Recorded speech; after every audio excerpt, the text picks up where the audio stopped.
This is the Daily Blast from the New Republic, produced and presented by the DSR Network. I'm your host, Greg Sargent.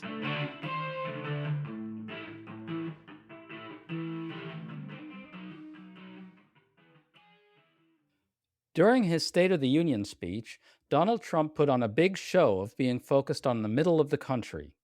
He worked really hard to not seem too crazy, avoided some of the hot button stuff that he usually traffics in, and his appeals to the base seemed a bit less overt than usual. But then on Wednesday, he exploded in a wild racist tirade at two non white members of Congress. And we think this tension captures the essence of this moment. In some deep sense, Trump and certain of his advisors simply cannot wean themselves off the race war and off the vile demonization of immigrants. And in fact, some Republicans are admitting that the speech didn't move the needle enough to help in the midterms. Democratic strategist Simon Rosenberg had a mixed reaction to the speech. He's optimistic about what's ahead, but he also thinks there are things to worry about. Simon, good to have you on, man. Always great to be with you, Greg. So, Simon, in a nutshell, what was your overall reaction to what you heard on Tuesday night from Trump? Yeah, I mean, strong theatrics. I felt like it was a last hurrah in some ways that, he was just enjoying himself being on stage. But there was no significant course correction, no significant change in direction that's going to alter, I think, the struggle that he has. And so I think that it may have felt good for him, and he may have reconnected with some of the voters that he was struggling with. But I don't think it did what he needed to do to reset, what is a period of struggle with him politically. I agree. I think he probably did reconnect with some voters. I want to quickly sum up Trump's speech. He angrily attacked Democrats for raising issues of affordability. He insisted that he's engineered a miraculous resuscitation of the American economy, calling it a turnaround for the ages. He claimed he's completely conquered inflation. He claimed he's secured $18 trillion in investments in the country. He called Democrats crazy and cast them as siding with immigrant criminals against American citizens. Simon, a lot of this is complete bullshit. There was no historic turnaround. Growth under Trump has been very low. Inflation and crime were falling when he took office. The trillions in investments are mostly phantom. Some inflation metrics, meanwhile, are going the wrong way. Still, though, I think he managed to seem like he's concerned about the economy in certain respects. What did you think of what he said about the economy? I think you touched on it in your remarks, which is that it's just so crazy, right? He's so unconcerned with truth. He is desperate to stay within this world that he's constructed that you once called Foxlandia. I mean, this sort of imaginary world where, he's young and virile and the economy's booming and everybody in the world loves him. Because he had a choice, right? If things are not going well, you can course correct, right? He could have accepted the tariffs being, gotten rid of the tariffs. He could have produced a healthcare bill that really actually made people's lives better. So that the Trump team has made a decision that they're not going to course correct, they're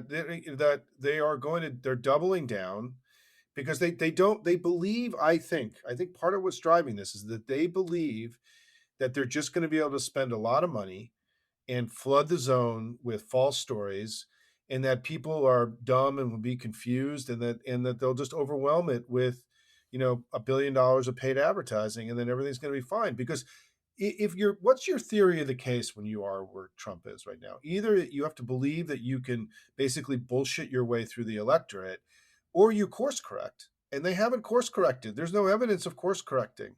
And so it means that they're doubling down on a politics the country has wildly rejected, and there's enormous risk to it politically for him. So Trump exploded on Truth Social over Elon Omar and Rashida Tlaib, who pointed out that American citizens were killed by his paramilitary forces, which actually happened. I'm going to read from his tirade. Quote, when you watch low IQ Elon Omar and Rashida Tlaib as they screamed uncontrollably last night at the very elegant State of the Union, such an important and beautiful event, they had the bulging, bloodshot eyes of crazy people. Trump called them lunatics and mentally deranged and sick, then said, quote, We should send them back from where they came as fast as possible. And there was a bit more of that. Then Trump concluded, quote, the good news is that America is now bigger, better, richer, and stronger than ever before, and it's driving them absolutely crazy. Simon, that's some pretty bifurcated stuff there. On the one hand, he's, trying to talk about the economy and appear like somewhat like a statesman. But then when he gets into his room and he's, by himself, all of a sudden he erupts in all this crazy talk. What do you make of that? Yeah, well, I mean, it's consistent with what we're describing, right? Which is that, he knows his powers are ebbing. He knows he's become wildly unpopular. He knows that he's struggling to maintain his coalition. He's just suffered huge defeats in the Supreme Court, in Congress, from his own people, right? Been repudiated and rebuked by his own party now repeatedly. And so part of what they're doing is they're just doing the thing that they believe is what makes him strong and powerful, the foundation of his brand, which in 2024 was about lowering prices and making people's lives better, and then immigration. And the failure of his immigration policy, I think, has got to be creating enormous confusion internally in the White House, because I don't think they ever imagined that something like this could happen. I don't think they even really believe it is happening. I mean, they're keeping they still have a huge swarm of people in Minnesota, and that they haven't really accepted that there's been a complete repudiation, not only of the escalating power of ICE, but of the mass deportation agenda too. I think you probably agree that in some ways, in pure theatrical terms, Trump did make some good political moves in the speech. The patriotic gestures, even though I think they're completely hollow, They were probably made powerful. They they were made a powerful. yes, they made a good impression on people. The theater with some of the guests was probably successful. And look, he did talk a lot about the economy, and though most of it was bullshit, he remained focused on it for a good stretch. And I'm sure Trump's even the smartest advisors around him are pretty happy about that. So, candidly, Simon, I know this is something you think about. Republicans are going to have a shit ton of money. This speech is clearly the beginning of an effort to rehabilitate Trump. So, as a Dem strategist looking at these midterms coming up, what do Dems have to be wary of, both in what we saw in the speech and going forward? Listen, I think we have to recognize this is an atypical midterm. This isn't, every election's unique, but this one is going to be very different, because I think, first of all, there has never been a presidential level super PAC operating outside the House and Senate races. And so what Trump is going to have, and large this money he's raising is largely through the corrupt deals that he's cutting, where people are tithing into his super PAC in order to get a pardon or whatever else. He's going to have a half a billion, $1 billion. And the thing is, what Democrats have to realize is that in early 2023, Trump was at minus 21 job approval in January of 2023. That's 2 or 3 points lower than where he is now. And so he was in worse shape in January 2023. And after, a 2-year long rehabilitation campaign where they tried to repair his broken brand, he was able to get his job approval back to -7. So they increased by 14 points and made the election competitive. The people that orchestrated that effort, Tony Fabrizio and Chris LaCivita, are running his super PAC again. It's the same people that we were up against in 2024 who beat us in a head-to-head election in 2024. And I think part of the reason that they've decided to grind it out as opposed to course correct is that they have this belief that, they took us head on in politics in the elections in 2024 and beat us, and they're going to do it again in 2026. And I think that we don't have an analogous institution to counter this. In 2024, we had super PACs in the presidential campaign, and we were spending sort of on reasonably equal terms to them, and we still lost.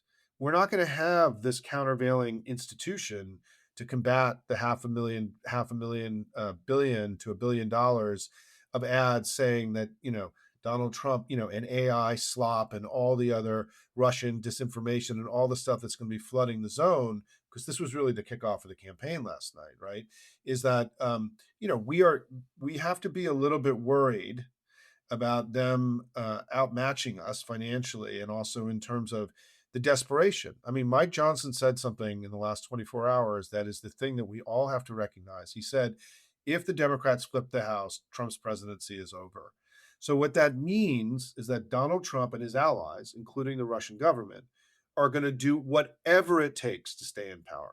What I hear you saying is that Democrats cannot get too confident about their about the hole that Trump is in. Like you're not just saying that it's money, right? Although money is a big part of it. You're also saying that on some level you have to be aware of the possibility that they actually can rehabilitate his image in time for the midterms. Isn't that what you're saying? Yes, and I think that they're going to do everything that they because they did it. They already it already happened, right? I mean, I think that that's the critical thing. This they already he was in worse shape in the 2024 cycle, and they were able to rehabilitate him. And I think that so we were ineffective in 2024 at preventing his rehabilitation. Actual political rehabilitation for Trump is something that Democrats have to worry about.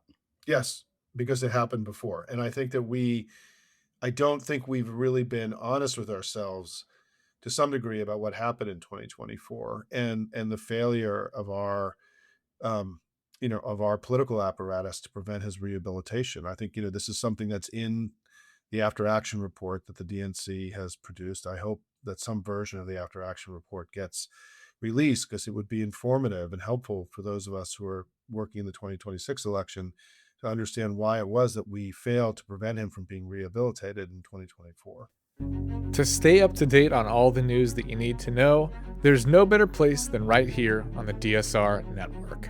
And there's no better way to enjoy the DSR network than by becoming a member. Members enjoy an ad-free listening experience, access to our Discord community, exclusive content, early episode access, and more.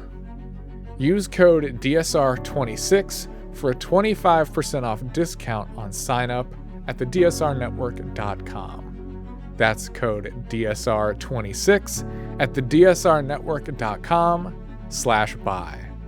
Thank you and enjoy the show.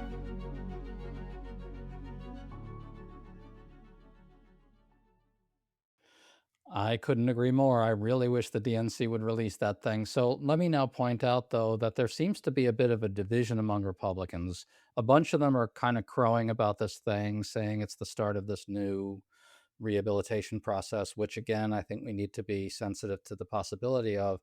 But on the other hand, some Republicans are admitting that the speech didn't move the needle for the midterms. I'm going to read some examples. GOP strategist Matthew Bartlett told Politico that Trump projected patriotism, but he adds this quote, in terms of a political speech, there was no policy prescription that will guide Republicans towards safer ground in the midterms. Another Republican operative told Politico anonymously, quote, it's all look behind, as great as it all is. I wish we had more detailed steps to take, directing Congress to do more for people who are hurting. And Kurt Mills of the American Conservative tells The Independent that Trump has much more to do to sell his economic agenda, adding, quote, I don't think this was much of a game changer. So there you have it. You've got the Susie Wiles types of the world, the super PAC people, the hard-boiled operatives around Trump who aren't ideologues, who really think that they can pull this off and rehabilitate him. But you've also got these other Republicans who are serious, players as well, who just don't think that speech did it. Right, because the key here is the tariffs. Donald Trump had an off ramp on the tariffs and he didn't take it and he doubled down. This is what I was saying about the lack of course correction, right? And I still am a bit shocked about what he's done because he just disregarded the clear sort of intent of what the Supreme Court was doing. He manufactured this other fake ability to recreate, to sort of put in this temporary set of tariffs.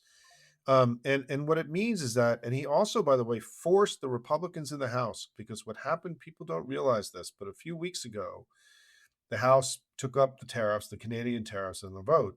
And almost every incumbent Republican in a battleground district voted to keep the tariffs, meaning that he's forced his party to take votes to raise prices on people when it's the most important issue in the election. This also happened in the Senate. And I think that part of the frustration you're probably hearing from many of those folks on the right is that they had an off ramp. he had a clear kind of path here to get out of the unbelievable economic political hole that he's dug himself, and he didn't take it. And what he's doing now, he's recommitting the Republican Party to higher prices, to brazen illegality, to sort of dictatorial, mad kingy kind of behavior where he ignores Congress and the courts, which is very unpopular, and he's recommitting to a slower economy. And so why would you do that? Right? Like that's part of the thing that I think there's a lot of frustration about on the Republican side, which is why are you so hung up in these tariffs? These are obviously a political and economic disaster. What are you doing? Yes, I think you're absolutely right that one of the things that Republicans are really saying when they criticize the speech is that, damn it, you're still stuck us with these tariffs.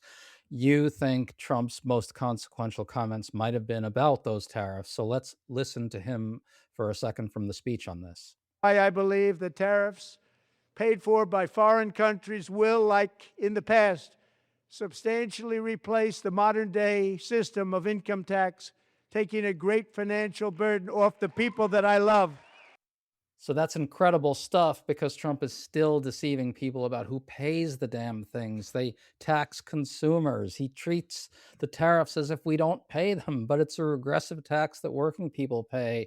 And he even says that this will do away with the income tax. I guess he means this will do away with taxes on rich people, which, let's recall, he's already cut and he's using the tariffs to pay for that. Your thoughts on that part, Yeah, Simon? listen, I'm gonna sort of paraphrase a commentator that I admire and respect, Greg Sargent, who wrote the other day about Trump kind of doubling down on, or how the core pillars of his ethno-nationalism were crumbling, which are the tariffs and his mass deportation and the terror regime towards immigrants. And the reason this I think is so important is that I think really if you pick apart Trumpism or try to distill it down, it's really two things. It's more money for him, and the tariffs are a way of him having more money because it's tax cuts. It's money to the hoop for him. He's pushing the tax burden of the United States towards middle class people and regular working people. And then he's doubling down on ICE and the terror regime. And they're not walking away from any of that. And they're not even negotiating with the Democrats. There's no negotiation going on in these DHS negotiations. And they just can't, he cannot walk away from those two things. So let's listen to what CNN's Harry Enton said about CNN's snap poll of the speech. But if you look at our post poll right after the State of the Union, I simply put don't see it for him. Why do I say that? Okay, view of Trump's speech to Congress, very positive. Among speech viewers who are more Republican than the electorate overall, this was actually the least well-received speech. We're talking about 38% of speech viewers who viewed the speech very positive, and that is lower than in 2025 when it was 44%, lower than in 2019 when it was 59%, lower than in 2018 when it was 48%, and lower than it was in 2017 when it was 57%. The bottom line is this. State of the Union addresses, simply put, do not move, traditionally speaking, the American electorate. And this Trump speech, especially so, is not likely to move things because, simply put, it was the least well-received one among speech viewers of any of the speeches that Donald John Trump has given to a joint session of Congress. So Simon, that was quite a shock to me because I think in some ways Trump was more sedate in this speech than he was in past ones. And yet this one seems to poll worse than any of his other performances. I guess what that tells us is that he's very deeply damaged and this has been a very bad year for him. Yeah, look, he is deeply damaged outside of his core MAGA base. This was a confirmation of that. And in part, we saw Navigator did what are called dial groups, which is as people watch the speech, they push the dial up if they're happy and down if they're unhappy. The parts of the speech that did the worst was when he talked about how good the economy was. Well, just to close out, I want to return to something you said earlier and return to that epic rant that Trump unleashed about the two congresswomen, because I think that this really captures the essence of it. As you pointed out, at bottom, really, Trump is really sticking with the two pillars of Trumpism, the two main pillars of Trumpism. the tariffs, which are supposed to rejuvenate manufacturing and cause a manufacturing renaissance, but are failing miserably, and the mass deportations, which are supposed to ethnically purify the country, but are also creating an epic disaster for them. And no matter how they try to gussy this all up, the bottom line is, as I think you got at, that Trump is not moving away from those two big things. He's not moving away from the right wing nationalist, the Trumpism, that whole set of ideologies. And that's the problem that they've got right now. They had a decision to make going into this speech, whether they course corrected and actually did things that would be good for the American people, because the things they're doing are harming us, or if they were going to choose the route of just bullshitting their way through, cheating in the elections, asking the Russians to come in and do whatever they're going to do. And they chose the second path. And I will tell you that, that's the decision they've made for now. I don't think, as you heard, the Republican candidates and those that want to win elections in 2026 who are down ballot are going to be happy with that decision. I think they would have preferred the course correction and to actually have done things that they can run on that are going to help people make their lives better. And Trump didn't give them that last night. So I think we're in this place where we have to anticipate that his desperation grows, his willingness to do extraordinary and dangerous things like invading Iran with no real plan, because he knows that unless something fundamentally changes, we're going to win the election. He's going to get subpoenaed up the wazoo. And as Mike Johnson said, fundamentally, his presidency is over. And they're just going to do whatever they possibly can to prevent that from happening. Well, Simon Rosenberg, I tend to agree that Democrats look like they're in a strong position. But as you also pointed out, Trump has been in worse shape before, and he's surrounded by people who have won elections before. Always great to talk to you, man. I guess this is going to get really interesting this year. Yeah, it's good. Listen, I want to just conclude by saying people should feel good about what's happened. We've been successful politically and electorally, but we still have a lot of work ahead of us. And this thing is not cooked, and we got to work as hard as we can.